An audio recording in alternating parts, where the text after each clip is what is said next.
Okay, well, I had an overwhelming response from that, excuse me, that question about what can we do to help people have greater access to the Book of Mormon, or however I phrased it on the blog there. And instead of responding to all those emails, I thought I'd summarize the points and kind of share the information. So, um, one insight that I thought was quite insightful, fit for purpose, I guess. One person mentioned this idea. Well, why they asked themselves, why haven't I looked into other religious books like the Quran or whatever? And this is a funny question because I've read the Quran. Actually, was gifted a copy by an incredibly brilliant person. I mean, a person full of light that I met in Malaysia. It's an interesting story. I love that man very much. He's I it, I marvel. Oh, sidetrack alert. I marvel that the world is full of people far more evil than normal people realize.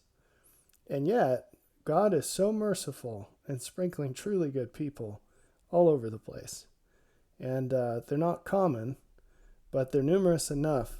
And when you go through the desert of human nature, meeting these people, it's a glass of ice water. It's just a beautiful thing. Anyway, oh, I miss that guy. I only worked with him for a month. Anyway, so but in thinking like, well, Rob, why did you read the Quran? I thought, well, because I'm a weirdo. Because most people won't even read a book that they have many, many, many, many reasons to believe is full of good stuff. Let alone one that they're reading just in case, right? So just with an open mind to find truth wherever it sits. Well, most people are not like that. So you have to ask yourself, what's the missing link? Why is it that people have not encountered and valued the things that you have encountered and valued? And then you provide the missing link. So with that approach in mind, I asked, well, what is missing? And it turns out that access is not missing. We live in a day and age where, in times past, there were plenty of excuses about accessibility. But today, forget it. Everyone has access to information, to most of the information that's available. Published information, I mean, not information from God. That is openly accessible in different ways, but there's a very high price to pay to get it. The really good stuff, at least. So I'm actually reading notes for once, trying not to ramble. It's late. It's past my bedtime. So here's the rule of thumb. So if something exists already, then there's no reason to do it again. You just want to refer people to the thing that's been done. But if it doesn't exist, then any attempt to do it might be better than nothing. It's not always the case. So go for it. But if you can't make something better than what's already out there, you have to ask yourself, what are you doing, right? So there's no point in people wasting time doing something that's not as good as what's already available. So one person suggested that there may be people out there whose missing link is there's just not a like a beautiful enough version of the Book of Mormon, because people have made non-denominational versions that are low cost, and as a book they kind of look like the Great Value brand intentionally. And it's funny because even so it's funny, I grew up poor and I've known wealthy people, right? And it's funny because wealthy people are turned off by things that look cheap, and poor people are all about it. It's like that's a brand of something I want, like the Great Value basic labels at Walmart. It's like, well, that's what I can afford, and that's what I'm going to go to because I'm trained for that. And wealthy people, like, they'll be upset if they save money almost, right? I guess that's a broad brush. I could tell a story, but anyway. So the very thing, this is important though. This isn't a random rant. It's an important gospel principle to realize that people react differently to the same stimuli. So it's really important. You'll see this echo through a lot of things that I write, published and not yet published. So I think absolutely there are people out there who would be much more receptive to a really fancy copy of the Book of Mormon than a cheapo copy. And I think there would be people who are really receptive to a cheapo copy that wouldn't be so receptive to an expensive one. I guess there's a print-on-demand service called Alabaster, maybe, that makes a good one. So if anyone wants to jump on that, make a high-end Book of Mormon. Of course, commercial versions of high-end Books of Mormon are already available. So maybe the difference there would be it's not denominational. It's not tied to some specific person or movement. Okay, another suggestion was maybe the missing link is like a guided tour of the Book of Mormon, like an essential guide type thing. I'm not sure I believe that one. And the reason is there are tons of people that have written commentaries on the Book of Mormon. But also last time I checked, the line for commentaries for the Book of Mormon is not like the line for a Metallica concert, right?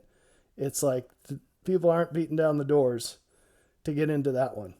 So if you know a person like that, then that's great. I just don't think that those people exist in any number.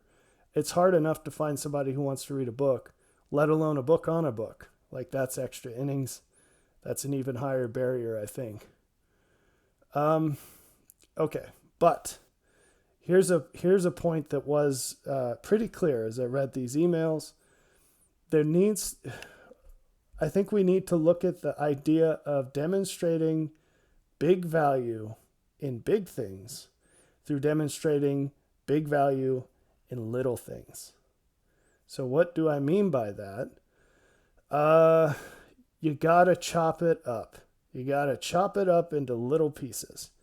And part of my thinking on this spurred a video that I put out recently. I think it's called Impulses and Echoes, but I don't know off the top of my head. But here's 4 ideas of how this could get chopped up. And I'm just sort of throwing these out there. I'm not going to do any of these. I have to do other things. But if these strike your fancy, a lot of people emailed me and said, I don't necessarily have ideas for this, but I'd like to help.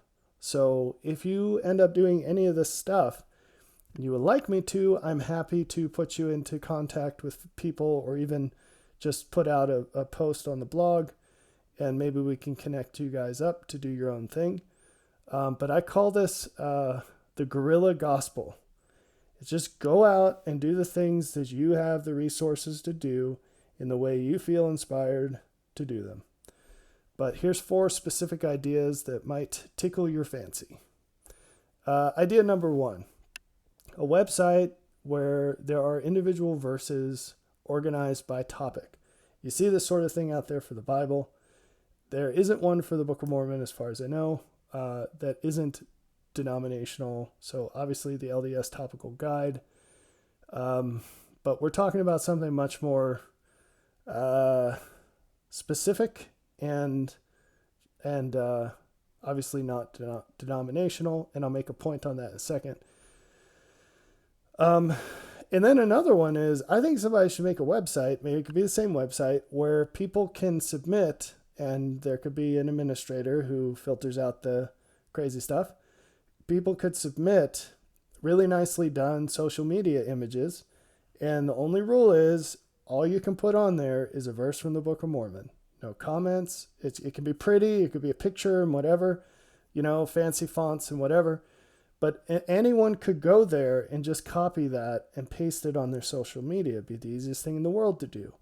And I think just that little thing would be massively valuable because it's a bite-sized chunk. Someone could read one verse and instantly see value in that verse and connect that to value in a bigger thing and go down that road. And it's like, instead of inviting somebody to do something without giving them reasons, give them a reason. And maybe you invite them to do something, but it's implicit. it's like one thing at a time, and you put the reward first, and then they're enticed to do more, right?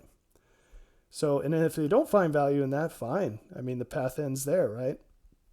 So, I think people would be willing and ready to share things just by copy pasting. But to be of full value, I said I had 4 things. Sorry. There's 2 things and then 2 comments. I misread my bullets here. To have full value, these things really do have to be non-denominational. So some efforts have been made in the past by others that were branded as non-denominational, and some people even emailed me and said, do you know about this? Yes, I do.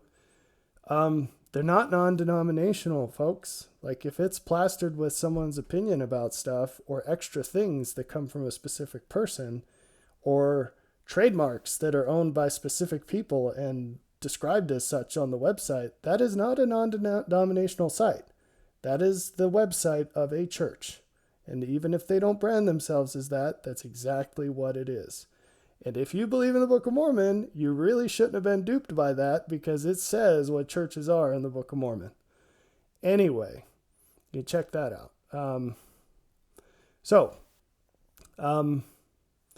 The reason this has to be done in the first place is because organizations like the LDS Church have monopolized the Book of Mormon. And well, I shouldn't say like, they're the prime offenders.